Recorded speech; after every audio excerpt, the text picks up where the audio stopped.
Il serait agréable que tous les intervenants de la journée puissent me rejoindre autour de cette table. J'imagine qu'un certain nombre de questions vont leur être posées. Donc, je pense notamment donc à Madame Chosneau, Madame Canellas, Claudine Loisel, Annick Texier, Jessica Deguin, Jan Parker, Drew Anderson, excusez-moi, et Geoffrey Wallace. Merci. S'il vous plaît, on accélère. Allez.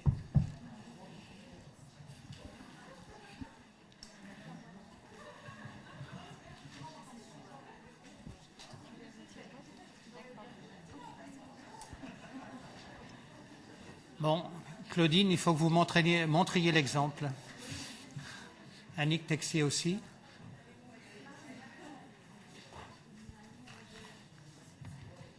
Merci.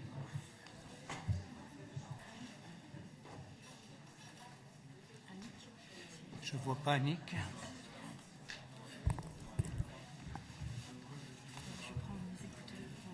Oui. Ah oui. Ayez la précaution de vous munir d'écouteurs, puisque un certain nombre d'amis anglais, australiens, britanniques nous rejoignent.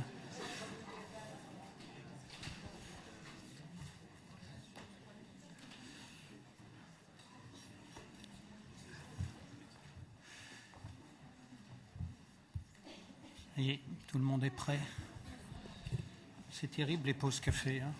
Ça ne va pas du tout. Ça ne va pas, n'est-ce pas, Claudine? Il va falloir refaire ça. Vous n'avez pas pris de café? Non, pas du tout. Ah, voilà, Annick. The last but not the least. Bien. Ok, bien, rebonjour à tous. Merci d'être restés aussi nombreux après cette pause café un peu terrible. Donc nous avons vu tout au long de cette journée différents exemples d'études de cas qui traitaient de la restauration et de l'entretien des vitraux en France, mais vous l'avez vu également dans le monde entier. Bon, on l'a vu, les pratiques sont très différentes. Elles nous ont fait réagir plus ou moins. Ce que j'en retire en tout cas, c'est que de l'expérience de chacun, on peut en tirer des conclusions pour tous. Donc, tout est source, à mon avis, d'informations et d'échanges. Mais maintenant, l'objet de cette table ronde, c'est surtout de parler d'entretien. Et exclusivement d'entretien des vitraux, c'est-à-dire dans une définition, si je ne me suis pas trompé, restreinte, c'est-à-dire celle d'une intervention limitée destinée à redonner lisibilité et clarté à une œuvre, un vitrail, et destinée à résoudre des problèmes sanitaires constatés sur le vitrail, la serrurerie et les maçonneries. Donc je parle bien là d'entretien, c'est-à-dire sans véritablement dépose de vitraux ou alors dépose excessivement limitée. Donc nous attendons tous beaucoup de vos interventions et des questions. Je suis heureux qu'un grand nombre de restaurateurs et de maîtres verriers soient là dans la salle pour un petit peu essayer de tenter de bousculer un peu nos habitudes, remettre en place une logique d'entretien qui existait autrefois. J'ai la chance d'avoir quelques cheveux blancs et quand j'ai commencé ma carrière, il y avait une ligne magique qui s'appelait le 35-20-23, qui était une ligne de crédit du ministère de la Culture, qui permettait d'entretenir sans faire appel à des concurrences et des appels d'offres lourds, qui permettait d'entretenir tout monument. On peut rêver, ça peut revenir. Et pourquoi pas? C'est pour nous, cette notion d'entretien, une nécessité vitale. Vitale, technique et déontologique. Vitale, vous l'avez compris, on regarde la fragilité de ce matériau. Technique, on l'a vu également au travers des interventions de ce matin, au regard des phénomènes d'altération inéluctables. Je crois qu'Annick vous a bien montré que le fer se corrode, et puis quoi qu'on fasse, il continuera à se corroder. Il faut bien qu'on intervienne, donc ce n'est pas la peine de se voiler la face. humain aussi, puisqu'on l'a vu malheureusement, de nombreux dégâts sont portés à nos vitraux et il faut essayer de répondre également sur ce point-là. Déontologique surtout, on regarde la nécessité pour nous de préserver impérativement ce patrimoine et son authenticité. Alors une préservation, elle nous est demandée par la Charte de Venise, vous y faisiez allusion, si vous ne l'aviez pas fait, je l'aurais relu, mais vous l'avez tous en tête. C'est pour nous avant tout un préalable indispensable, nous sommes là pour restaurer, nous ne sommes pas là pour refaire, donc c'est un élément important. L'approche de la Charte de Venise aussi garantit l'authenticité, c'est aussi un élément pour nous qui est primordial. Nous avons à entretenir aussi parce que l'entretien permet de reculer cette opération qu'on aime bien, nous les architectes en chef et d'autres, celle de gros travaux, certes, mais qui, on le sait, permet toujours et conduit toujours à une certaine dénaturation de l'œuvre originale, même quelles que soient les bonnes pratiques et les bonnes intentions que l'on a au début et tout au long du chantier. Enfin, entretenir, parce que en ces temps de disette financière, c'est pour nous une réponse pour éviter des catastrophes. C'est pour nous une réponse, et pour vous, maîtres verriers et restaurateurs, pour entretenir et toujours des savoir-faire dans les ateliers. Donc je pense qu'il faut tous ensemble on envoie un cri d'alerte et qu'on dise entretenons, entretenons, entretenons. J'ai donc noté un certain nombre de points sur lesquels nous vous proposons d'intervenir. Après, je m'arrêterai. L'entretien des vitraux in situ est-il possible? Eh bien, moi, comme avec ma voisine, je dis oui. Oui, à condition de bien connaître ceci, on l'a vu tout à l'heure, à condition qu'on nous donne les moyens de faire des études, certes, pas forcément énormes, voilà. À condition surtout, et vous l'avez dit, madame, de bien connaître les limites à ne pas franchir. On l'a vu au travers des exemples sur la ferronnerie, au travers des exemples. On peut dépiquer une pièce, on peut intervenir sur un plomb de tenue de vergette, mais bon, il faut savoir peut-être éviter d'intervenir sur la consolidation de la masse vitreuse ou de la peinture en place. Ce qui veut dire que pour nous, ou pour moi, je ne sais pas, à mon avis, deux notions d'entretien peuvent exister, celle de l'entretien in situ, et puis celle d'un autre entretien où on peut envisager de temps en temps de déposer des panneaux, pas tous, quelques-uns, sans pousser trop le bouchon trop loin, de manière sanitaire, uniquement pour régler des problèmes sanitaires. Il nous faut donc, à mon sens, développer, pérenniser des manières de faire, des outils. Il nous faut développer des prix acceptables, maître verrier, architecte, allô. Il nous faut convaincre les maîtres d'ouvrage que l'entretien est possible et pas forcément trop cher. Il nous faut peut-être remettre au goût du jour, et je crois, madame, que vous l'avez montré, la possibilité de créer des accords cadres et des conventions cadres qui vont permettre aux maîtres verriers et aux restaurateurs d'intervenir sur le patrimoine sans pour autant souffrir d'une lourdeur administrative que l'on connaît bien en France. Voilà les propos liminaires que je voulais dire. On attend beaucoup de vous, on attend beaucoup de vos échanges. On aimerait pouvoir saisir ces échanges et les mettre sur le site tant du Corpus que de l'ICOMOS à la fin de ces 2 jours. Merci de votre attention. À vous. Voilà. Alors, des remarques, des questions, allez-y. Madame Palot-Frossard. Pardonnez-moi, avant de passer la parole à d'autres, je ne voudrais pas la monopoliser, bien entendu, je pense qu'on a un petit souci de définition. On a bien vu dans les interventions de toute la journée, on ne place pas tous le curseur de l'entretien au même niveau. On a vu des exemples, effectivement des exemples historiques très intéressants, où le mot « entretien », par exemple, serait pour nous de la restauration. Quand dans « entretien », on parle de lavage, pour nous, on n'imagine pas que le lavage, ça soit du strict entretien. C'est déjà une intervention lourde. On a vu des interventions en Australie, par exemple, où on est intervenu en nettoyage. Mais on a fait vraiment du nettoyage. On a fait de la régénération de mastic en appliquant des mastiques, etc. Donc, on a placé le curseur assez haut. Dans d'autres cas, on le place beaucoup plus bas et on se contente de faire du dépoussiérage, de l'aspiration ponctuelle et quelques interventions extrêmement limitées. Donc on voit bien qu'on a un souci de définition. Alors, pour lancer simplement une petite idée liminaire, je pense qu'il n'est pas inintéressant de revenir sur la phrase, alors que je n'ai pas retenu stricto sensu, qu'a évoqué Sylvia Canellas ce matin, qui est que, ça m'a frappé, que les peintres verriers du XVIe siècle à Barcelone refusaient de signer un contrat d'entretien si les vitraux n'étaient pas en bon état. Donc ça veut bien dire que l'entretien, et c'est comme ça qu'à mon avis on peut le concevoir encore aujourd'hui, c'est que l'entretien n'est pas de la réparation, c'est autre chose, c'est poursuivre, c'est prolonger un état jugé satisfaisant. Ça ne veut pas dire qu'il est idéal, mais c'est prolonger un état satisfaisant. Ça veut dire qu'au fond, la situation idéale serait celle où on a fait une restauration relativement importante, on a replacé les vitraux, on a remis les vitraux en place, et ensuite on essaye d'assurer sur la plus longue durée possible la préservation de ce bon état. Ceci se fondant sur des contrats réguliers passés avec des entreprises, se fondant surtout sur une inspection régulière, parce qu'il est évident que la base de tout, c'est l'observation. Si on ne va pas chercher les altérations ou si on ne va pas traquer les interventions en observant, on ne fait rien. Voilà. Donc cet aspect observation, monitoring, enfin je ne devrais pas dire ça en anglais, monitorage, il paraît qu'on dit en français, c'est pas très joli, mais cet aspect observation et suivi, voilà, et suivi de l'état de conservation sont fondamentaux.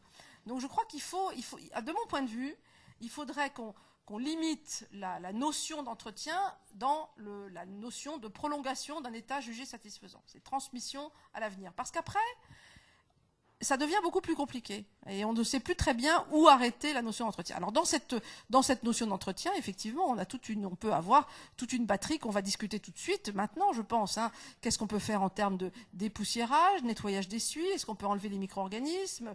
Est-ce qu'on peut faire une soudure de consolidation? Est-ce qu'on ne peut pas faire une soudure de consolidation? Mais en tout cas, on est bien dans la philosophie qu'on prolonge un état jugé correct. Et on ne cherche pas à revenir sur un état qui est déjà dégradé. Quand c'est déjà dégradé, c'est plus de l'entretien, c'est autre chose. C'est de la réparation, c'est de l'intervention. Ça peut être de la conservation. Alors il y a une autre notion aussi qu'on n'a pas abordée sous cette forme-là, c'est ce qu'on appelle la conservation curative. C'est-à-dire, dans certains cas, on peut faire de la stricte conservation, mais dans lequel il y a de l'intervention. Et là, c'est plus de l'entretien, c'est de la conservation curative. Mais il faut vraiment qu'on s'astreigne à définir. Si on ne s'astreint pas à définir, les concepts sont flous et du coup, on ne sait plus très bien où on s'arrête. Je me tais. Des remarques, des observations? Allez. Autour de moi. À gauche. Vous vous présentez, s'il vous plaît. Oui. Isabelle Lecoq de l'Institut royal du patrimoine artistique à Bruxelles. Je voudrais simplement faire une petite remarque par rapport à ce qu'Isabelle vient de dire. C'est que l'une des difficultés à laquelle on se heurte fréquemment sur le terrain, c'est que l'état matériel d'un bien n'est pas toujours homogène. Et s'il apparaît être en bon état d'une façon générale, il y a toujours certains points de faiblesse. Et alors, on se dit, mais que faire avec ces points de faiblesse? Tabler sur le fait qu'ils pourront encore tenir ou qu'ils ne mettront pas en péril l'état de l'œuvre pendant un temps indéterminé.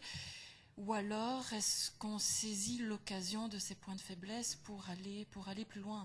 Je pense, par exemple, pour être plus concrète, on a eu certains exemples assez éloquents de ce qu'on appelle le fameux ventre des panneaux, avec les panneaux bombés dans la partie inférieure. Et moi, c'est toujours un cas qui me pose des soucis. Je me dis, faut-il, oui ou non, déposer le panneau? On a abordé tantôt la problématique des serrureries métalliques, mais aussi celle qu'on n'a pas abordée, celle des châssis en bois. Et je pense, j'ai en tête un vitrail qui est dans un châssis en bois. Si la déformation est fixe, est-ce qu'on laisse comme ça ou est-ce qu'on choisit d'intervenir malgré tout pour mettre le vitrail en état? Donc, si la situation peut paraître simple et claire quand on la conceptualise, quand on l'énonce, dans le domaine pratique, ça n'est pas toujours le cas. Et donc voilà, c'est pas une question que je pose, c'est vraiment une remarque. Je lance une bouteille à la mer. Je ne sais pas si quelqu'un aura des observations à faire par rapport à ça ou partager son expérience. Donc je repasse le micro. Merci. Annick. Moi, je rebondis sur ce que vous venez de dire et je pense qu'effectivement, c'est assez intéressant de votre remarque de faire une surveillance sur l'évolution des altérations. C'est peut-être ça qui peut nous apprendre s'il faut intervenir ou pas. Parce qu'en fait, à partir du moment où c'est stabilisé, a priori, il n'y a pas forcément besoin d'y toucher. En tout cas, pour la serrurerie, c'est très clair. Si on n'a pas des corrosions actives, hein, on parle bien de corrosion passive ou de corrosion active. Donc le cas de Canterbury, c'est une corrosion passive, c'est-à-dire que ça a été corrodé et ça s'est stabilisé et ça bouge plus, ou quasiment plus. Par contre, il y a des endroits où d'année en année, on dit tiens, ça rouille et ça dégouline. Donc là, il faut faire quelque chose. En fait, voilà, je pense que ce suivi, alors est-ce que finalement, en méthodologie, on pourrait faire un suivi, parce qu'on a le problème de l'accès, toujours. Donc, est-ce qu'on peut imaginer un suivi à la jumelle, mais qu'on s'astreigne à faire ce suivi?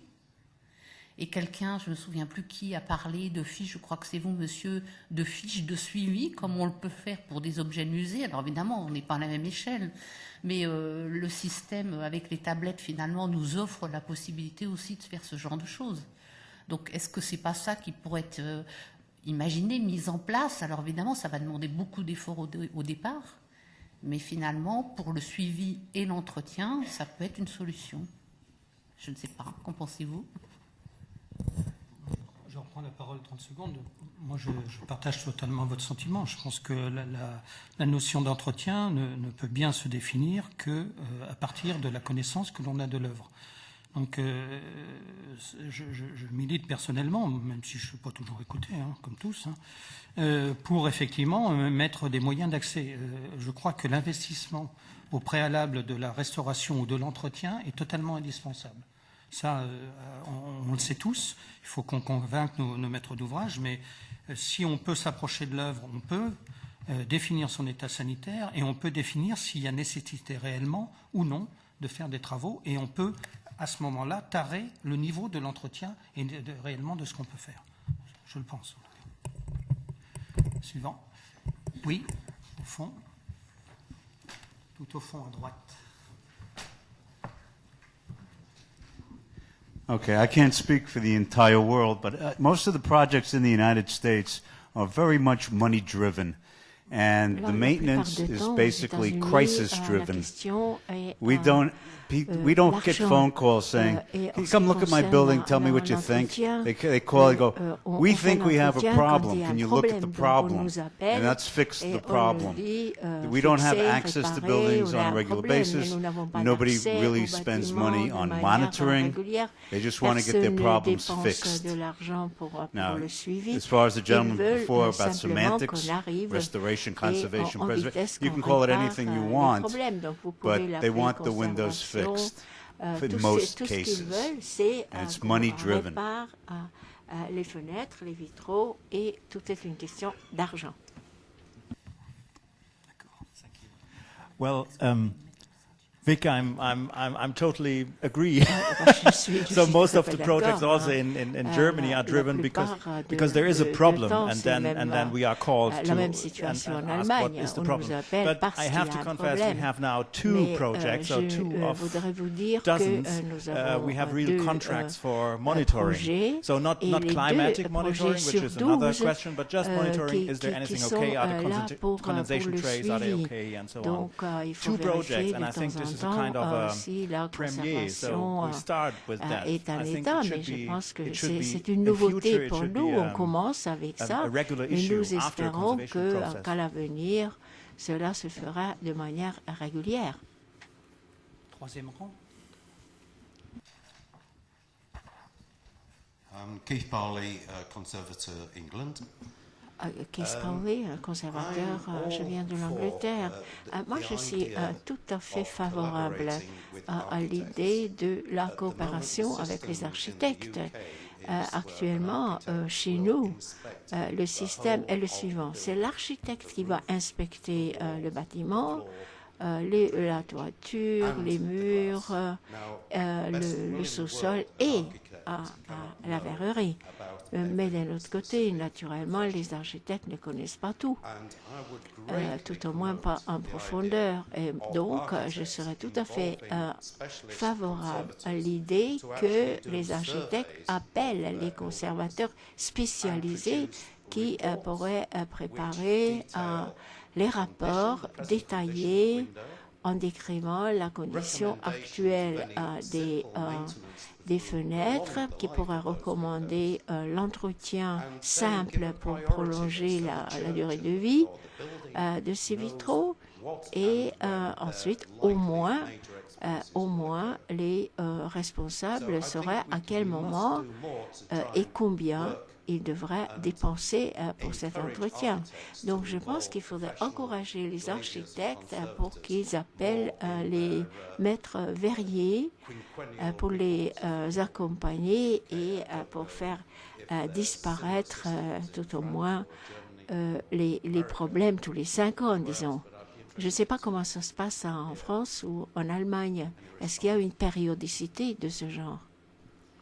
May I just add a comment to that? Because not surprisingly, Keith, I was just about to say something similar about the quinquennial inspection procedure in the UK. I'm Sarah Brown from York Glazes Trust in the University of York. I'm very much involved with York Minster's stained glass conservation and maintenance. And because the Minster has so many windows, 128 with stained glass, we do write a separate section which goes into the architect's quinquennial report. But even then, I think we have problems in getting regular maintenance onto the agenda because, of course, what tends to happen in my more limited experience, if you write a report saying, I've just done a complete survey of your building, and the good news is all your windows are in relatively good state of repair, I'll come back in another 5 years and look for you, there tends to be a great sigh of relief, and let's push that under the carpet. We can now worry about something else that needs doing. And even in York Minster, where we have a long list of priorities, the problem is that the resources are never equal to dealing with all of them, and stained glass tends to get pushed to the back of the queue because there's always a pinnacle on the chapter house that might fall and crush a visitor, or there's a hole in the roof, or the dean desperately wants a cafe so that they can welcome visitors with proper Christian hospitality. So it's also a problem of getting a greater understanding of the benefits of low levels of maintenance intervention as a means of staving off crisis, because we are a cathedral that has stumbled from one conservation crisis to another in recent years, and it's taking a long time to get them to understand that a little bit of gentle maintenance will stave off another crisis. Continuer la maintenance, on pourrait éviter les problèmes. David, artisanat du bâtiment. Il y a 12 ans, avec l'organisme professionnel des maîtres verriers, une quarantaine d'adhérents, avait été mis en place une mission diagnostic vitrail, volontairement séparée de la mission ensuite qui pourrait sortir un appel d'offres de travaux. Des gens ont été formés.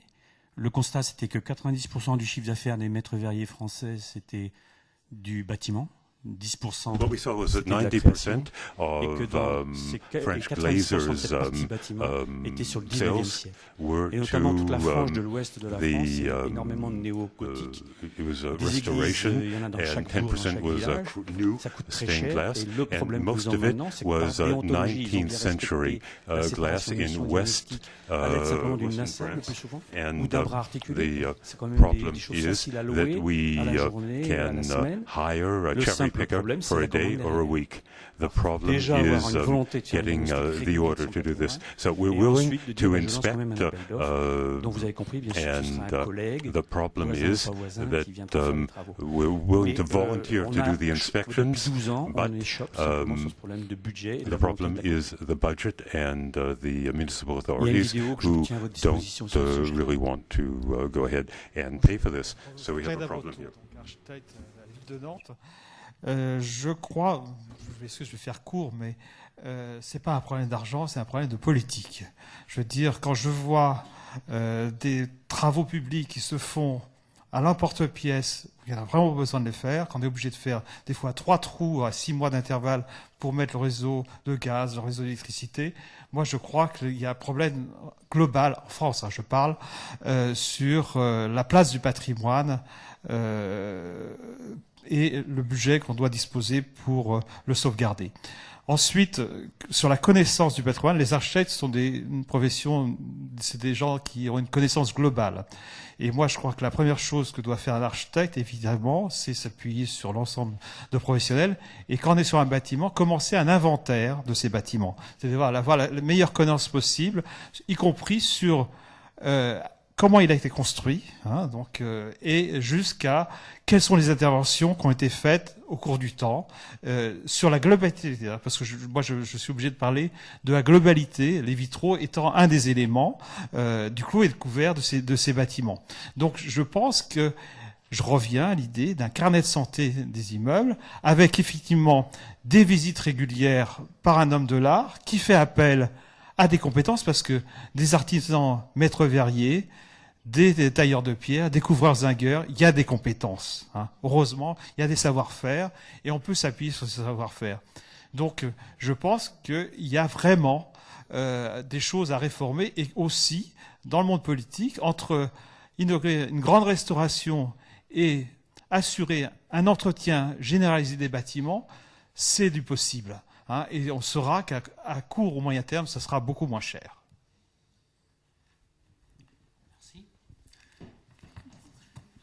Eh bien, allons-y. C'était juste pour une petite note historique, pour faire rebondir sur le domaine anglais qui a été évoqué avec cette surveillance des bâtiments exercée par des architectes donc régulièrement. Je me rappelle avoir entendu parler d'une personne qui a travaillé sur Gérone et qui avait expliqué qu'au Moyen-Âge, l'architecte avait eu un contrat d'entretien, ce qu'on pourrait appeler un contrat d'entretien ou de surveillance de l'édifice. Et dans ce contrat, il devait effectivement surveiller, mais alors donc toutes les parties, dont les vitraux, si je me souviens bien. Mais je n'avais pas de détails précis sur la manière dont, après, la question a été traitée pour la question des vitraux, s'il y avait eu des casses repérées, par exemple. Et un autre aspect aussi auquel je pensais, c'est le fait que assez souvent, quand on considère les édifices, on voit par exemple que par exemple à Reims ou autres, les édifices sont entretenus sur le long terme par des ateliers assez longtemps et parfois on parle un peu de monopole. Peut-être qu'on peut aussi considérer que ce sont des personnes finalement qui sont habituées, qui connaissent bien l'édifice et donc qui ont finalement un savoir-faire, une certaine connaissance. Donc voilà, peut-être à minorer finalement le regard un peu dépréciateur en termes de monopole, des gens qui ont un accès privilégié et se dire que finalement c'est peut-être une solution qui permettait de confier l'édifice à quelqu'un qui finalement le connaissait très bien, qui avait peut-être aussi conservé, autrefois on sait qu'on conservait aussi des cartons de vitraux pour pouvoir réparer pour pouvoir refaire des peintures, etc.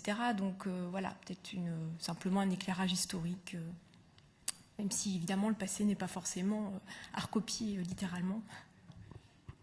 Je pense que ça va faire réagir. Si personne ne réagit dans la salle, je le fais. Oui, Flavie Vincent Petit, oui.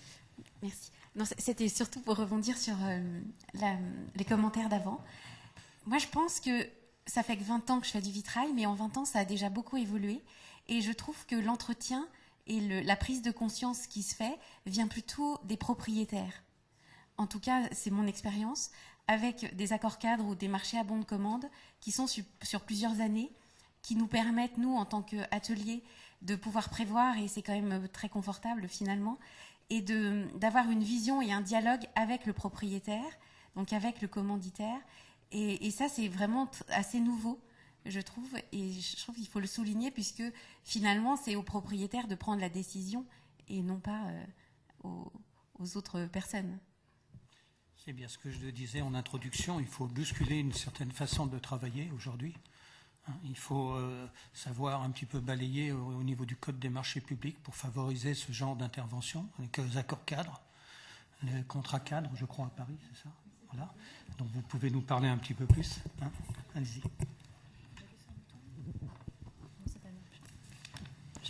appuyer.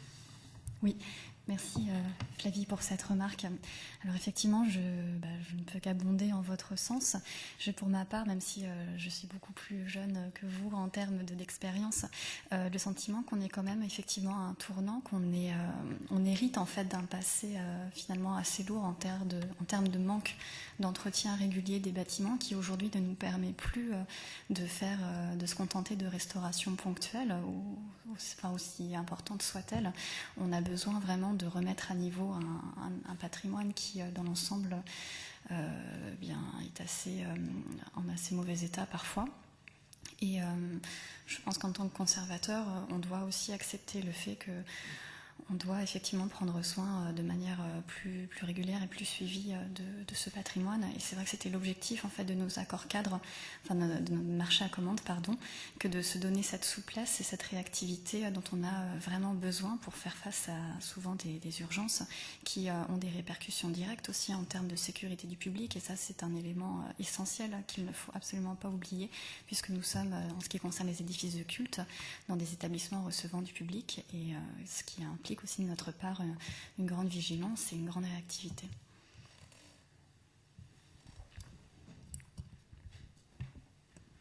Au fond de la salle à gauche. Pardon pour les kilomètres d'escalier, madame.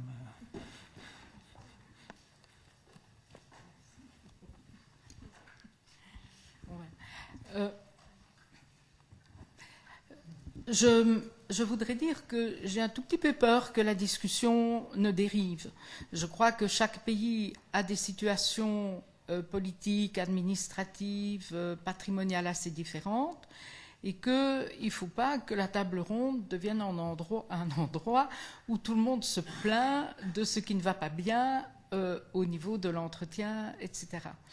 Nous sommes ici une assemblée de spécialistes à divers titres du vitrail, et je me demande s'il ne faut pas, plutôt que de se plaindre de la situation dans chacun des pays, essayer de recentrer vers ce que chacun ici, à sa mesure et à son poste, peut faire et doit faire, et comment organiser. Je trouve aussi que la proposition d'une définition plus claire de chacun des stades d'intervention pourrait être infiniment utile lorsque l'on a à discuter, que ce soit avec une fabrique d'église, un propriétaire, ou que ce soit avec un commanditaire quelconque. Et donc, personnellement, j'aimerais revenir à la question de l'entretien et de la différence qu'il y a entre l'entretien tel que cela a pu être défini au niveau historique et les différents niveaux d'intervention ou de non-intervention.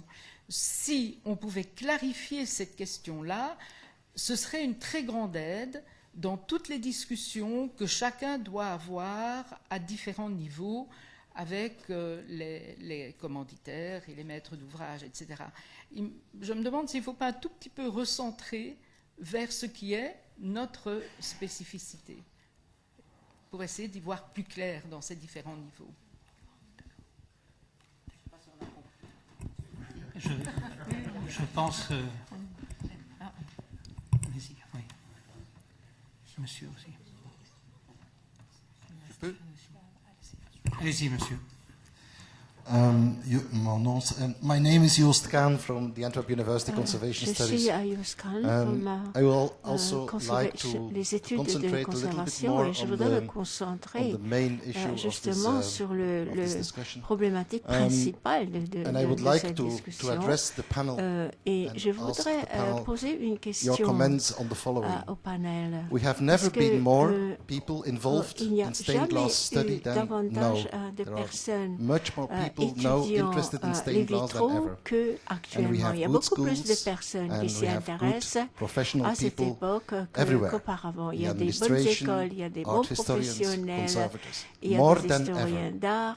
In the same time, we are confronted with empty churches. And a lot of stained glass is linked with religion. So it means that the civil platform which was et naturellement, les vitraux sont liés principalement à la religion. Mais d'un autre côté, on se tourne, la société se tourne vers le domaine académique et professionnel. Donc, je voudrais poser la question, la différence entre les hommes d'église, si vous voulez, étaient passionnés par leur religion, leur croyance et leur bâtiment.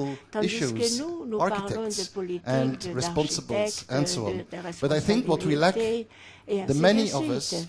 Mais beaucoup d'entre nous manquons cette passion pour notre sujet qui est justement le vitrail. Donc ma question est la suivante.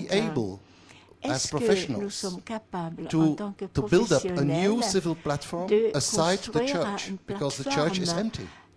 à côté de l'Église, parce que l'Église est vide. Est-ce que nous, en tant que non-religieux, pourrions prendre nos responsabilités en dehors de tous les calculs? Est-ce que nous sommes suffisamment passionnés par nos sujets? Moi, j'ai de la passion, mais je ne sais pas si nous partageons cet enthousiasme. Et lorsqu'on voit le nombre de personnes qui travaillent dans ce domaine, je me demande si nous serons capables de faire une différence. Je voudrais juste réagir un peu à chaud et peut-être modérer votre observation sur les églises vides. Elles sont peut-être vides pour le culte, mais elles sont pleines de touristes. Et les gens ne vont peut-être pas aux églises pour prier, mais ils sont extrêmement attachés à leur patrimoine. Dans la plus petite église, les locaux, ils sont extrêmement attachés. Ils la connaissent mieux que personne, mieux que nous, qui les étudions depuis longtemps. Donc je crois que cette passion, elle existe toujours. Elle existe vraiment. Je pense qu'elle existe même chez les acteurs de restauration du patrimoine, si vous permettez. J'en suis même absolument persuadé. Pour le vivre tous les jours, entre les différents maîtres verriers, restaurateurs, historiens, étudiants et autres, je crois. Bon, vous avez raison, madame, recentrons-nous sur le sujet. Ceci dit, une table ronde, c'est aussi l'écoute de toute une salle. Je crois qu'Isabelle voulait intervenir sur ce que vous souhaitiez. Et puis Stéphane Trumpler, oui, je crois. Allez, Stéphane Trumpler, en premier. Tu as déjà parlé. Pardon. Oui, Stéphane Trumpler du Vitrocentre à Romans. Juste peut-être un essai pour mieux ou pour apporter une définition de l'entretien par rapport à d'autres opérations ou d'autres termes. Et je pense que pour le vitrail, l'élément ou l'aspect de la dépose ou de la non-dépose de vitraux est quand même un critère assez décisif pour, aussi dans le sens d'Isabelle, pour essayer de cibler un peu mieux les questions et les critères. Et à ce sujet, je pense que j'ai eu le sentiment aussi ce matin, par exemple, si on parlait du choix, entretien ou restauration, il faut se rappeler peut-être que d'après les directives, nous avons au début pas le choix. La démarche déontologique nous impose, par rapport à l'authenticité de tout le vitrail et de son contexte, de considérer d'abord la non-dépose comme la première réflexion. Donc, je crois que comme vous l'avez dit, au sujet de la déontologie, nous avons beaucoup parlé de questions techniques ce matin, évidemment très intéressantes, mais cet aspect de la déontologie qui impose comme une première réflexion la non-dépose des vitraux, le respect des vitraux dans leur emplacement est quand même un critère essentiel et un aspect essentiel pour l'entretien des vitraux.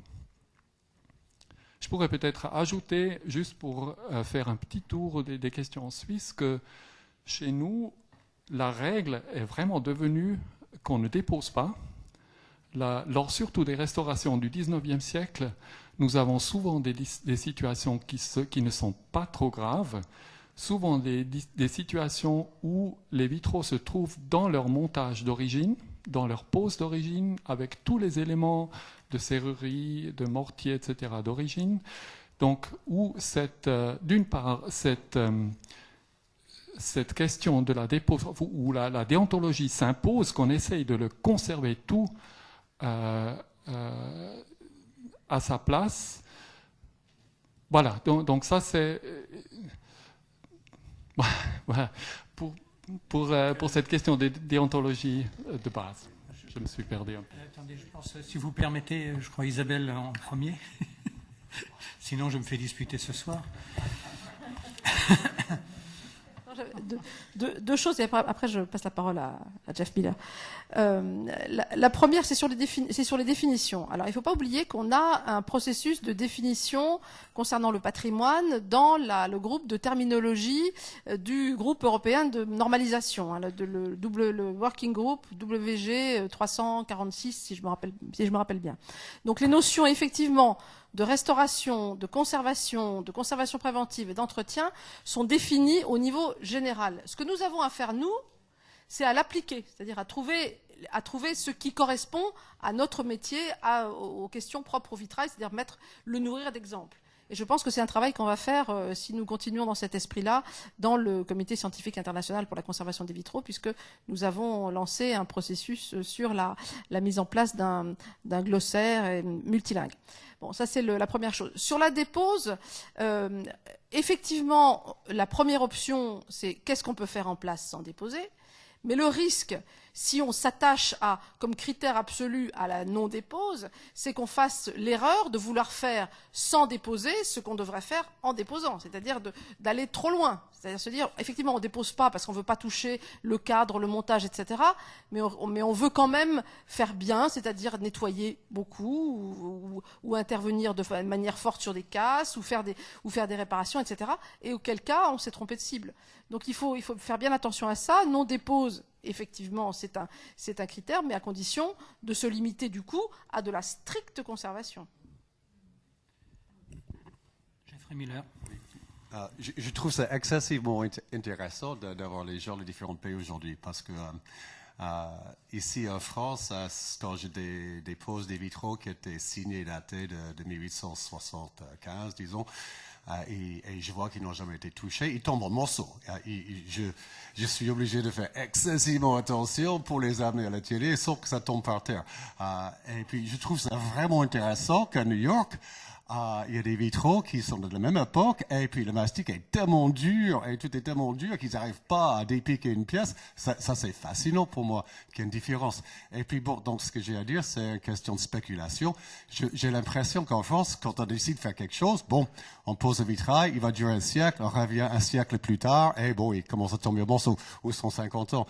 Tandis que je suis sûr qu'à New York, il y a 50 ans, un verrier est venu pour dépiquer des pièces cassées, il s'est dit, attention, le mastic va bien, il fait un masticage liquide de l'extérieur, il est renforcé, ce qui fait qu'aujourd'hui, ou peut-être c'était fait 2-3 fois, et aujourd'hui, ils sont dans un état comme excessivement solide. C'est inimaginable en France de trouver des vitraux de 1875 qui n'ont jamais été touchés, qui sont dans cet état-là qu'on a à New York. Et en plus, j'ai vu les vitraux qui ont presque cet âge-là, qui ont été doublés, mais bon, ils tombent en morceaux quand même. Donc je trouve ça vraiment intéressant que dans un pays, il y a peut-être, je pense qu'en France, on a cette idée, on pose quelque chose, bon, on va revenir dans un siècle là, pour le faire, tandis que j'imagine bien, c'est une spéculation qu'aux États-Unis, tous les 30-40 ans, il y a quelqu'un qui vient faire l'entretien qui fait que il est en très bon état 150 ans plus tard. Donc c'est un constat, c'est une spéculation. Merci. Peut-être. Madame, au troisième rang, vous vouliez parler? Oui. Thank you, Leonie Sedegogen from Canterbury. Je viens de Canterbury.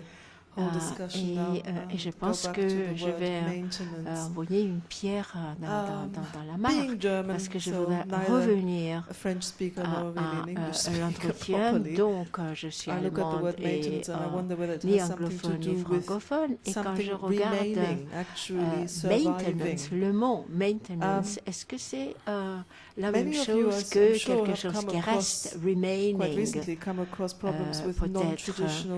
parce que lorsque vous travaillez avec des matériaux non traditionnels, des fenêtres appliquées qui tombent en morceaux actuellement, mais nous recevons les appels téléphoniques paniqués des propriétaires en disant mais tout se désintègre.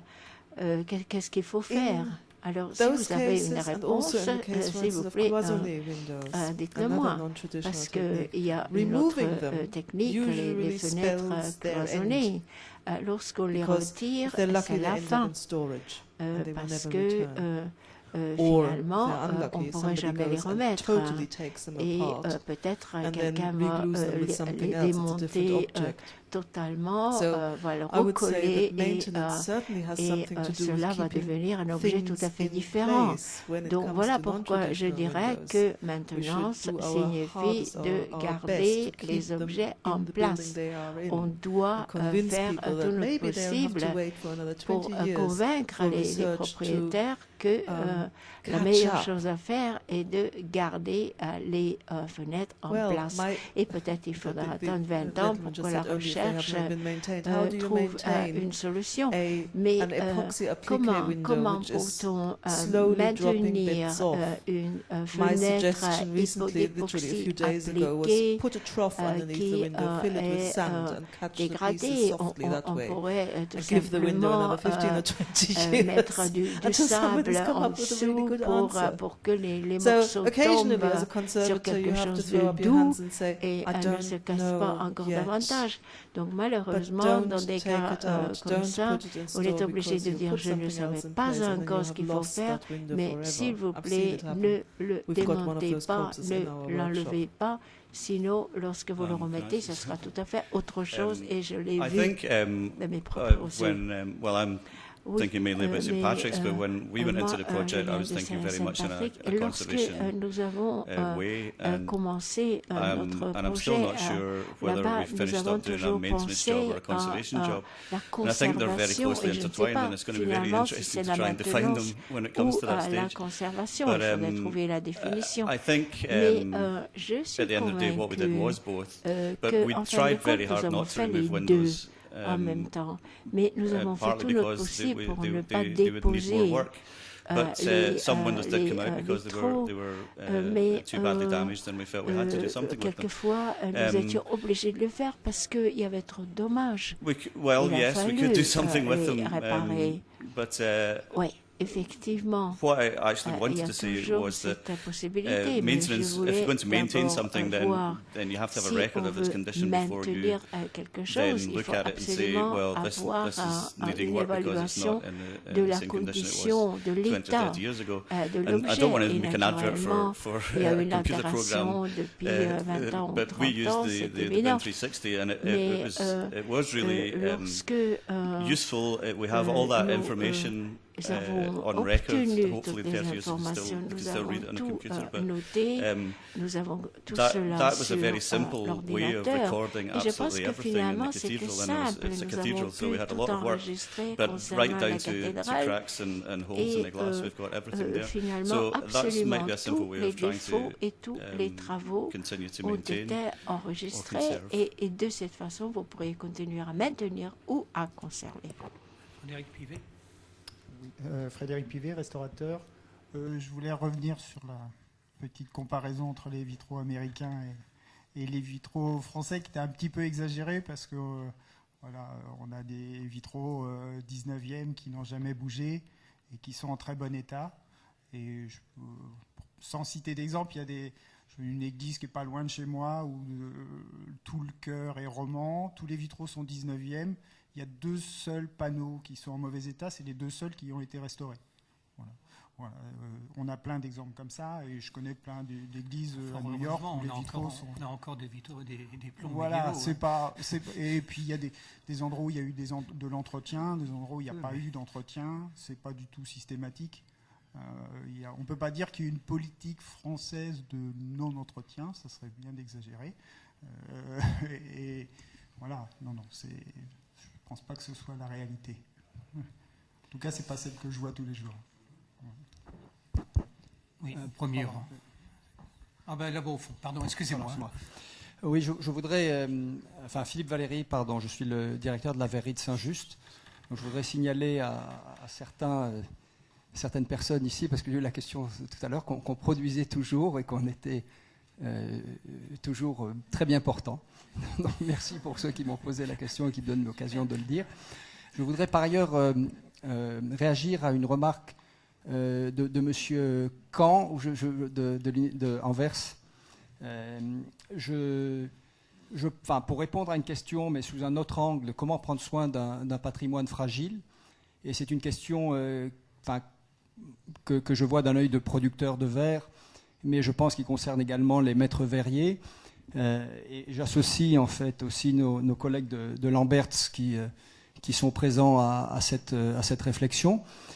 Comment prendre soin d'un patrimoine fragile? C'est d'abord faire en sorte qu'il ne soit pas fragile.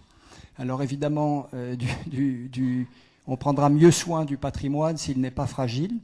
Et je parle là surtout du cas français parce que c'est un peu différent dans certains pays comme l'Angleterre par exemple.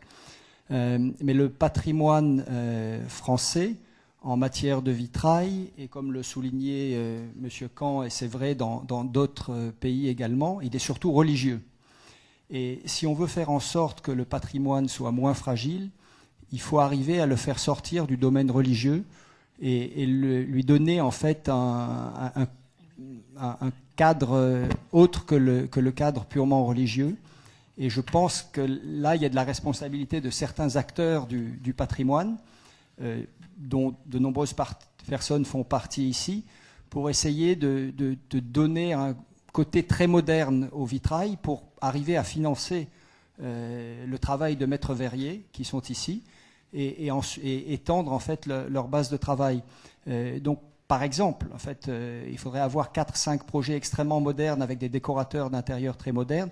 Et on a vu au Musée des Arts Décoratifs assez récemment qu'il y avait 4 grands noms de l'architecture d'intérieur, décorateurs d'intérieur qui ont réalisé des créations, qui ont des cartes blanches à base de vitrail. Et je pense qu'il faudra aller beaucoup dans ce sens, travailler avec des architectes et des noms de renom pour avoir des projets emblématiques et communiquer dessus. Voilà, ça sortait un petit peu du cadre, mais c'était une réaction par rapport à ce que disait M. Caen. Je ne sais pas si vous avez aussi des commentaires à ce sujet.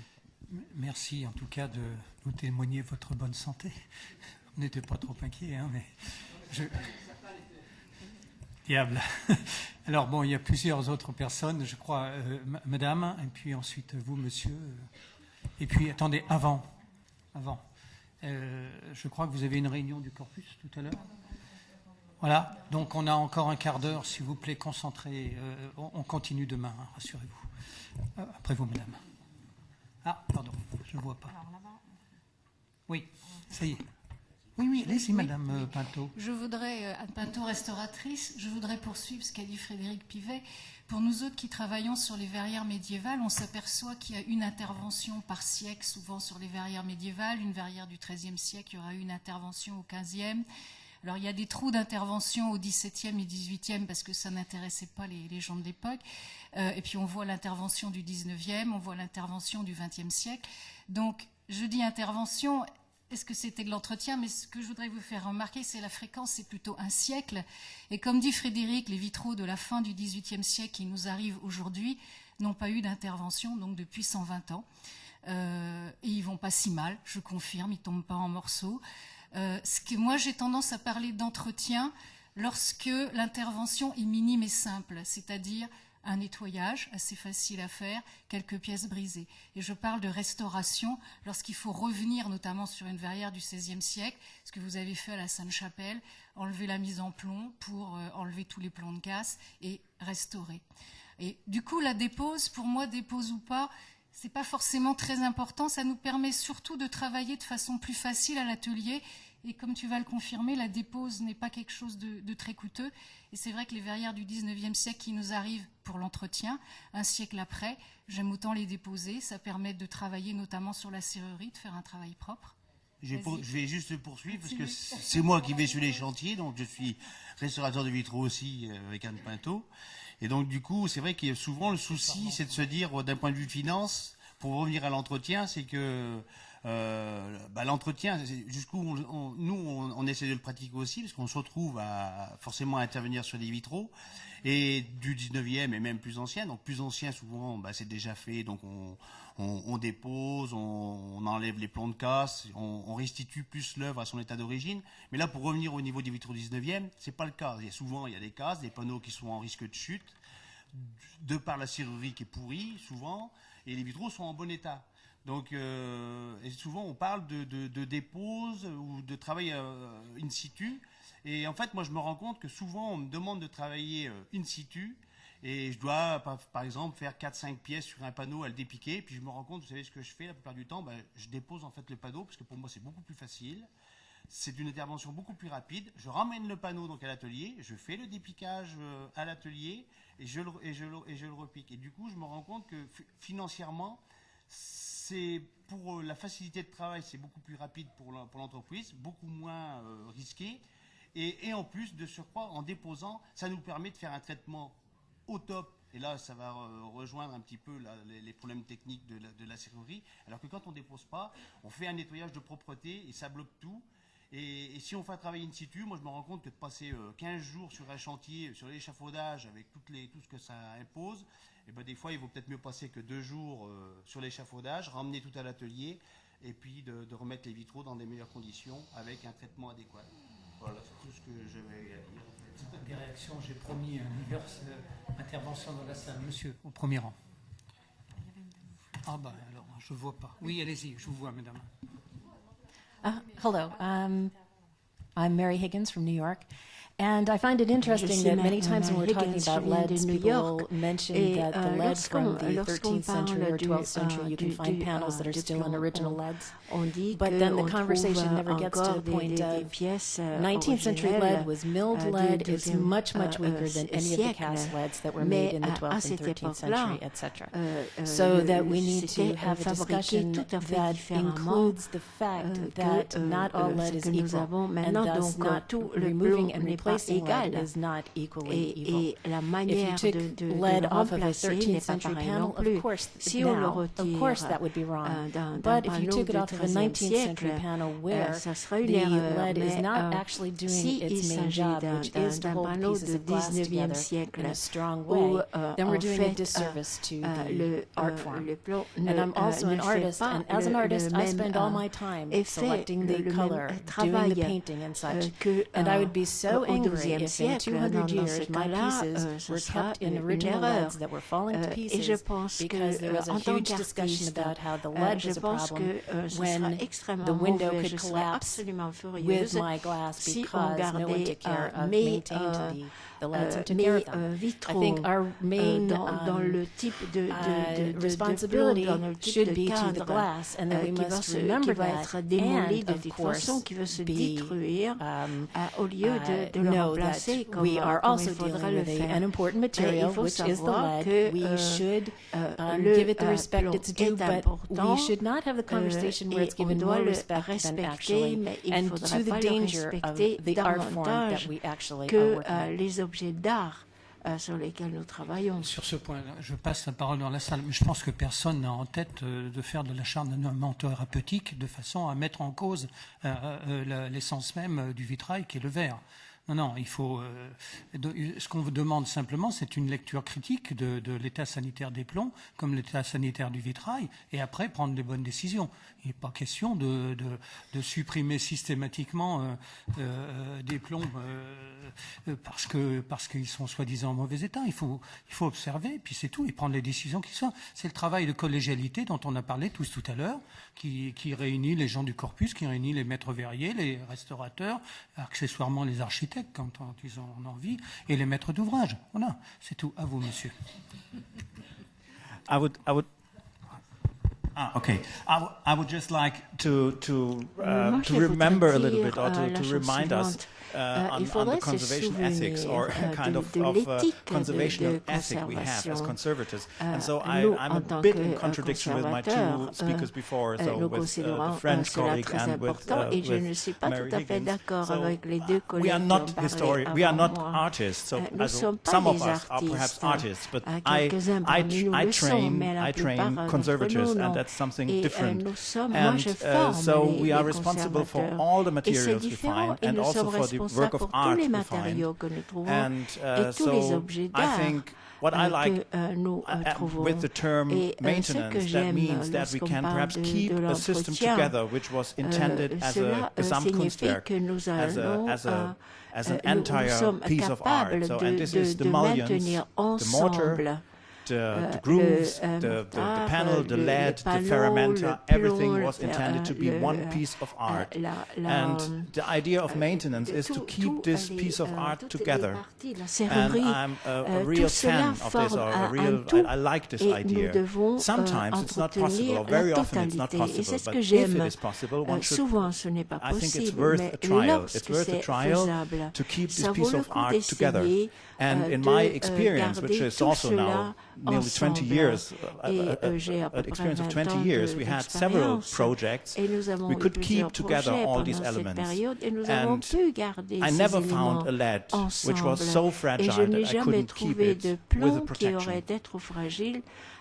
It is, if you have no protection, naturally, then you can lose it, or then it's necessary to renew it. But with protection in a museum environment or with a protective glazing, you always can stabilize it.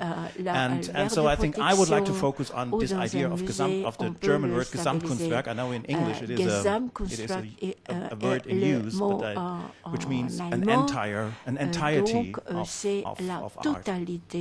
De l'art que nous devons maintenir ensemble. Moi, je trouve fondamental, effectivement, nous sommes des restaurateurs avant tout. Je crois qu'il y avait ici, je ne vois pas bien, dans l'axe. Hello? Yes. C'est bon. Well, I've got quite a few years' experience working with different periods in history of stained glass. And the one thing I can say about the medieval period is that they'd learned from their mistakes, and their most important element before the design of the window was the structural support system. These ferramenters were made of wrought iron. They were put into the buildings as the building was constructed. The wrought iron was encased in lead in the stone, and you can come across it with hardly any rusting at all. It was of a dimension that would support the glass and at suitable intervals depending on the wind pressure. And they had a real knowledge of how to structurally support a stained glass window. And certainly you designers should heed and look at the structural support system before they design a window. Des vitraux. Et je pense que nous avons beaucoup à apprendre de ces artistes et artisans du Moyen-Âge, mais au XIXe siècle, nous voyons beaucoup de problèmes inhérents précisément parce qu'il n'y a pas le support structurel. Très souvent, ils ont conçu des silhouettes, les images sans savoir exactement où le vitrail allait être placé. Et voilà pourquoi, pour l'art du XIXe siècle, il faut absolument ajouter des supports supplémentaires et même les matériaux.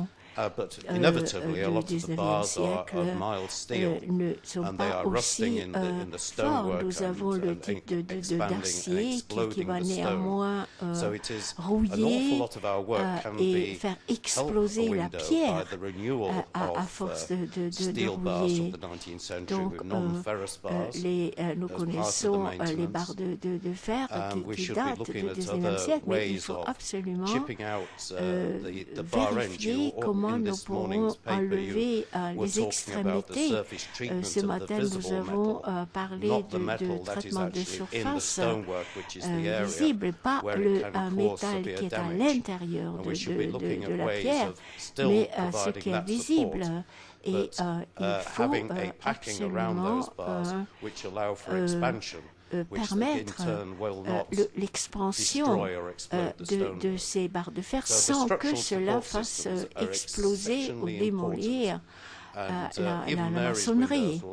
Et je pense qu'avec un support correct, les vitraux vont durer des centaines d'années. Alors votre voisine, oui, vous, Flavie Vincent Petit et madame, et puis après, je suis désolé, mais on est rappelé par les chefs là-bas. Donc, on arrête après. Excusez-nous. Non, je voulais juste dire que pour prendre soin d'un patrimoine fragile, il faut que tous les acteurs soient très sensibilisés. Et on se rend compte dans les communes rurales que finalement, le principal, c'est que les gens qui vivent là et qui sont quotidiennement avec les vitraux sachent quoi faire et pour voir l'entretenir justement. Et dans l'Aube, par exemple, depuis quelques années, entre le Conseil général et l'évêché, c'est monté des sessions de formation pour les bénévoles auxquels je participe. Et je trouve que c'est extrêmement important pour justement sensibiliser. Et si les gens sont sensibilisés et connaissent leur patrimoine et se l'approprient, on aura d'autant moins de mal à l'entretenir et à le restaurer par ailleurs. Yes, so I'm Katrien Mestag, independent stained glass conservative from Ghent. I just wanted to maybe come back to the remark of Yvette, because you said that we should all think about what we should do, in order to do the maintenance. And of course, we can think about how to define maintenance, conservation, restoration, and how to deal with these issues that come up. But on the other hand, I also think that we have, the effectiveness of all of this gets lost if we don't think about how to promote it to a larger audience. And then sometimes, I may be wrong, but sometimes I think we are too specialized and we have to step out of our bubble and just think like in simple words and simple guidelines and try to be a manager maybe now and then, just to make sure that the people taking care of their buildings know that there can be some maintenance, and it's such a big difference in the final cost to do the good maintenance instead of waiting for some serious restoration or even conservation projects to be done. And Yvette is also right, every country is very different in that respect. Like, for example, in Belgium and in the Netherlands we have Monumentenwacht, Monument Care, or Monument Watch, where actually a lot of buildings are monitored already regularly, and maintenance in terms of very simple, small repairs are done or immediately needs to be done. And then, of course, a consultant is advised. Well, then it's advised to consult a specialist if it's necessary. So we have this already, but I did my placement in it, and I was already surprised that, for example, for every material, this was done in the building, but then somehow stained glass, they didn't do it because they didn't think that it was specialized.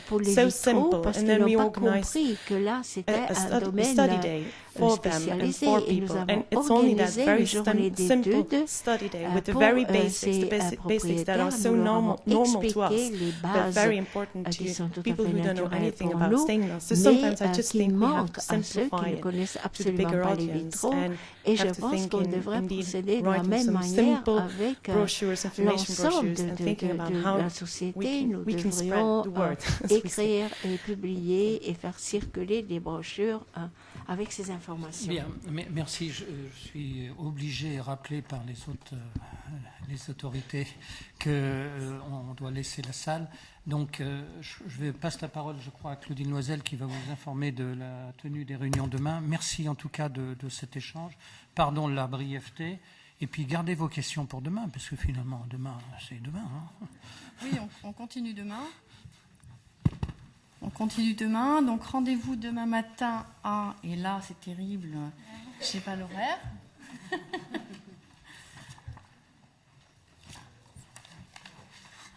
Ah, ça fait pas sérieux, ça. Hein. Donc 8h30, demain matin, pour continuer et puis poursuivre ces discussions sur beaucoup de bon sens, des bonnes intentions et des équipes pluridisciplinaires qui ont envie d'aller dans le même sens. Et l'importance de transmettre le savoir. Et c'est clair que la communication est essentielle pour qu'on puisse avancer ensemble. C'est sûr. À demain. Bonne soirée à tous.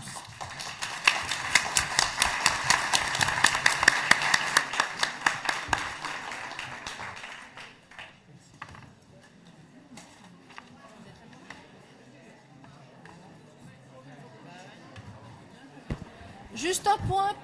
Il y a une réunion. Ça marche pas. Coucou. Je vous rappelle que les membres du Comité scientifique international pour la conservation des vitraux, ils se reconnaissent, se réunissent avec moi tout de suite dans une salle au-dessus de nous. Je ne sais pas encore laquelle, donc je vous propose de nous retrouver tous sous la coupole.